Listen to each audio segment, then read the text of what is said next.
Hello everyone, this is Team Software Development. We are Group 4 and we are here to present a prototype development titled Adherence Wellness. Watch out. The first step we took in our product development was to look at the business requirements. We looked at the intended user, which is newborn mothers currently going through postnatal depression.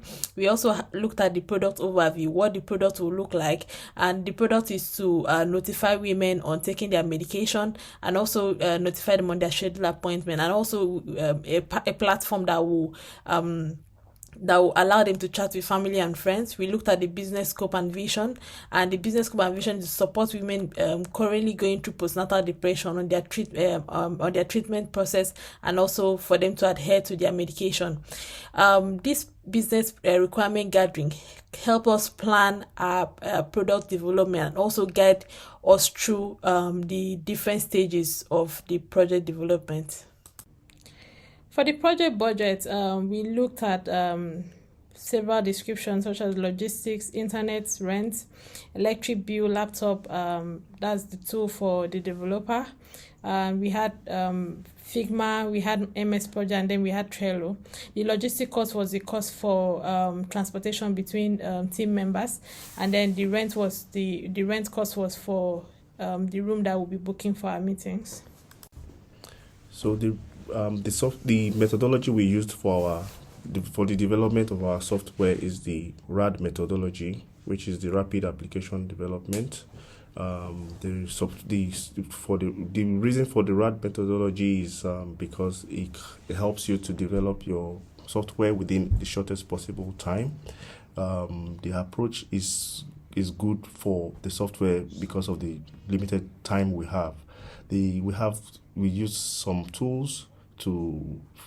RAD tools, which are Figma, the Trello. We use Microsoft Project, and we use Microsoft Word and Microsoft Excel. Here is the justification for the RAD tools that we used. We used Figma. The reason for Figma is because of the 1 year free license that it has, and then the free it can be shared via web with team members. And then we also used the Microsoft Project, which is a tool that is very good for effective planning and team management, team task management. And then we also used Trello. The justification for Trello is because it's good for team collaboration and it is effective for transparency, as you can see what each team member does at every point in time. What next is the snapshot of the Microsoft project that we used for our project, and then the next one is the snapshot of the Trello app that we used. Risk analysis and management. While we were planning our prototype development, we analyzed the common risks and we divided it into two. We had the project risk and then we had the product risk. And then we analyzed our risk based on the risk level and the effect of it. And we had the medium, the low, and the high risk. And then we have the effects such as serious, catastrophic, and tolerable. The next thing we needed to come up with was the user story. As a user representative, I make user personas based on secondary data and then put it on Microsoft Word with proper referencing. It uses for understanding user needs, goals, and behavior, etc. Basically, the user story helps agile software development terms capture simplified, high-level descriptions of user perspective. Everybody came up with their own user story. Then we read everyone's user story, and as a user representative, I made corrections to the user story according to the user's perspective. Basically, the user story tells about who will use the benefit from the features, allocate the stories to stakeholders, and determines whose perspective to consider. Okay, the next one is user scenario. As a user representative, I've made different user scenarios because it's the pre-production plan of development software or a prototype. So in the user scenarios, I worked based on the different users' perspective. The first scenarios based on ordinary women who are facing postnatal depressions, and the second one, which I which I made for a disabled woman who is facing postnatal depressions. So those users scenarios helped us to understand what a user wants, how they feel, and what they want from the product. Yeah, as a group, we looked at existing systems such as Round Health, Med360. We checked their strengths and their weaknesses, and we came up with our own idea. Based on the user need from the user scenario, we come out the functional requirements. The functional requirements are the login and sign up options. For the direct user dashboard, we have the home page, creating the emergency appointment medicine reminder, and also the appointment reminder menu bar. Indirect user have can use add the medicine schedules and chat communication chat function, or the interact with each others.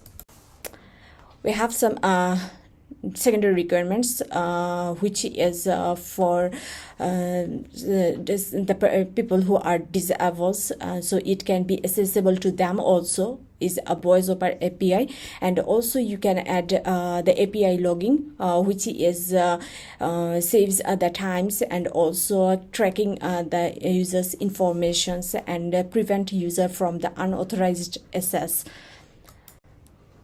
And for our application, we also find out some the non-functional requirements. In non-functional requirements, we have the performance, the color, security, usability, compatibility, settings, reliability, and the app logo and image. Performance, our application performance should be quick and easy. And the color of our application might selected for the two colors is a white and the blue, and we select the blue because the blue is represent the calmness and also the positive vibes for hospitality environments, and the white is represent the professionalisms and also readable to the users. And the security for reason, we need to have the security secure our users informations, and our we classified our requirement according to the Moscow rules, and in these Moscow rules we have the must have, should have, could have, and the when to have. And we put the medicine reminder, appointment reminder, security, usability, and reliability as a must have options, and logging options, colors, phone, chat, contact details, performance settings as a should have, and compatibility, voice over API logging as a could have, and database and the backend developed as a when to have options. Yeah, for the user acceptance criteria, after coming up with the functional and non-functional requirement, we came up with the acceptance criteria as a team and was edited between the user, which is me, and the developer. And we came up with the direct user can share personal and medical information with the doctor via platform. Then the doctor, which is the indirect user, can include medication and provide medication to the direct user. Then family and friends or healthcare supporters can chat with direct user. We presented our functional and non-functional requirement using the Volatial requirement, and medicine reminder is one of them. And descriptions of this reminder is the user can set up the reminder with the names, times, and the frequency. And the fit criteria of this is medicine reminder function must be prompted the user take the medicine according to the user requirement, and the reminder can be notified as per the user settings or can choose the default one. And there should be an option so that the user can dismiss the notification if they are already taken this medicine. Okay, based on our biological requirement, so we have find out the hierarchical task analysis, and in our task analysis you can show that we have the three interfaces. One is a direct and two others for indirect users. Here patients is a direct user and the doctor and others are the indirect user, and these are the features you can see in this hierarchical task. Yeah, talking about the logo, we're able to use logo.com to design our logo and the name for our app. Then talking about the low fidelity, the developer presented a low fidelity that was there was an argument that there was a modification on the argument of the low fidelity, which was this next one the developer presented. And in this one, we can see that there is where we say the doctor can monitor the activities of the patient. But in the high fidelity, it was later removed just because of the users, which is one of the advantage of RAD method used. Then talking about the prototype accessibility, we use W3C to develop to check the accessibility of our prototype if it meets up with the industry standard practice. After reviewing the low fidelity prototype, we went on to do a user testing, and there were some adjustments that the developer needed to do, such as adjusting the alignment and then changing the color. We also had stuff like the drop-down options for any known disability, and then we asked him to change from hospital to a doctor's interface. Yeah, the mid fidelity was designed by the developer also, and this is the interface of the mid fidelity, which has the login page and then the dashboard page, which is going to be demonstrated by the final stage. We conducted a user testing on the mid-fidelity prototype, and we came up with some changes, such as the need to customize notification, user notification, and then we had to confirm that the color blindness visual for Figma is working. Yeah, this is our interface for the high fidelity prototype where we're able to develop our prototype. Now, this is the interface for the patient where they can input their details and sign in as an existing user or a new user. And here it shows the homepage. It sends a message after they've successfully logged in. It sends a mail to them to show that they have successfully signed up on this application. And this is the page. And now, this is all other things they could do on the app for the prototype. Now to the doctor page. This is the doctor page where the doctor can also sign in as a new user or an existing user. And then it brings them here. Also, the doctor can also create medicine for the doctor for the patient, but they need to click on this. They need to input the patient's name and click on this get access.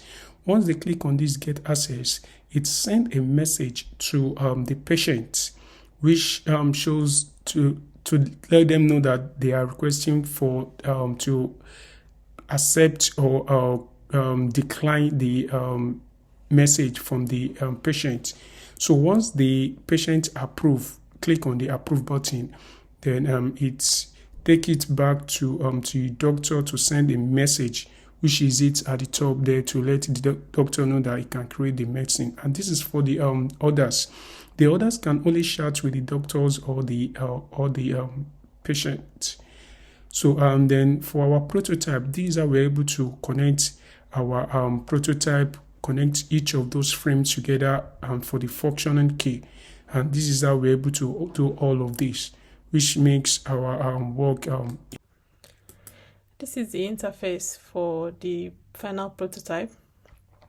This is the final prototype testing. As we can see, is actually very clickable. This is the user dashboard. We have the add medicine button where a user can add medicine successfully. We have the messaging app, and then we have the settings. Thank you. As an outcome, RAD methodology is suitable for smaller projects, but it requires skilled developers. This is the reference. Thank you. Thank you all for watching. Bye.